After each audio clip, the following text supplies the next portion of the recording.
Photography print of Badlands National Park in South Dakota, featuring eroded rock formations bathed in soft pastel light from a glowing sunset. The scene captures rugged textures in shades of rose, tan, and gray, stretching across the horizon beneath a sky painted in lavender, gold, and blue. This fine art print highlights the contrast between the delicate evening colors and the dramatic landforms, making it an ideal piece for landscape and nature decor. When I photographed this view, I was moved by how the fading sunlight transformed the Badlands into a canvas of color. The rough ridges softened under hues of pink and orange, while the sky above mirrored the quiet beauty of dusk. I waited until the light struck just right to bring out both the depth of the formations and the subtle glow across the horizon, capturing a fleeting balance between strength and gentleness.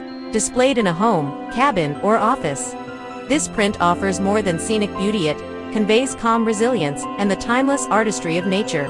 Bringing it into your space means surrounding yourself with the serenity of a South Dakota sunset, where earth and sky meet in an unforgettable display.